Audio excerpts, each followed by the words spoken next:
us. And I appreciate you use the word failing, right? Because the way in which we interpret or epitomize or deal with or internalize failure is an issue. And it's okay to fail at something, right? And it's okay to acknowledge it. It's what you choose to do after that, right? I'm loving that you use that terminology, Doc. That's spot on, spot on. Well, I think that you have to have the level of self-reflection to talk about failure. Yeah.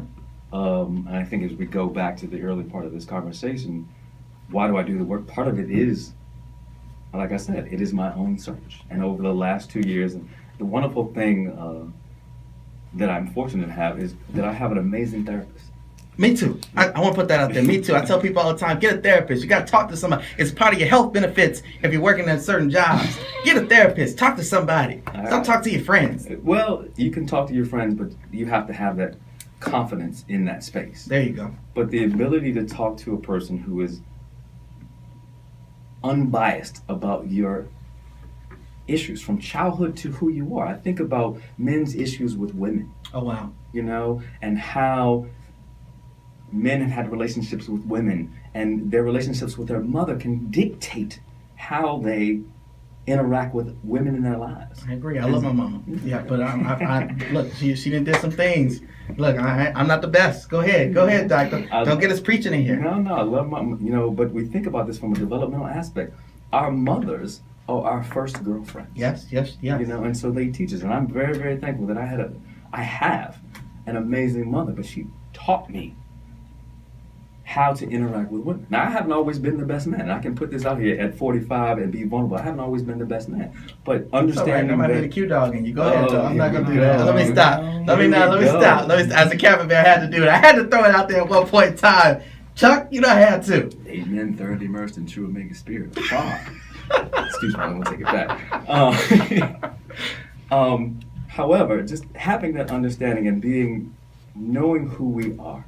And I think that therapy has allowed me that, conversation with you, Greg, and particularly Dr. Flint Mitchell, who is, one of my closest confidants. We have some very, very vulnerable conversations. He's a good brother. Yeah, good brother. But the ability to have that person, as well as therapy, and the women in my life, Rachel, we talk about some great things. The thing is about, and having positive relationships with women who you're not sleeping with. Oh yeah. Is also critical to our development as men. Yeah. Because we can't always be trying to, what can I say on the radio? You know what? Not that. We can't always. Not that. Think about it. Yeah, boop, boop, boop. But if we can have positive relationships with women that we are not, it's an interesting, because women teach us. They are phenomenal teachers. They are phenomenal teachers. And if we can allow ourselves to be vulnerable with them, as well as with our brothers, it in turn allow us to see what healthy masculinity is. We can get out of that hyper-masculine persona. We don't have to cope in those negative fashions that we're used to, because we cope that way because we know nothing else. Yeah. And that's the key. We need alternative methods. Our young brothers need to see men who are healthy, mentally and physically. Hyper-masculinity can be deleterious to our mental health as well as to our physical health. Think about, I don't need to go to the doctor. Oh man, we heard that. We know that. Cardiovascular disease and high blood pressure are the leading ailments for African American males. Oh yeah, and they take us out. Out. Yeah. Out. Why? I don't want to go to see the doctor. I don't want to take this BP medicine because you know what? It's going to affect my performance. Ooh. Ooh. I was just at the doctor yesterday. Ooh.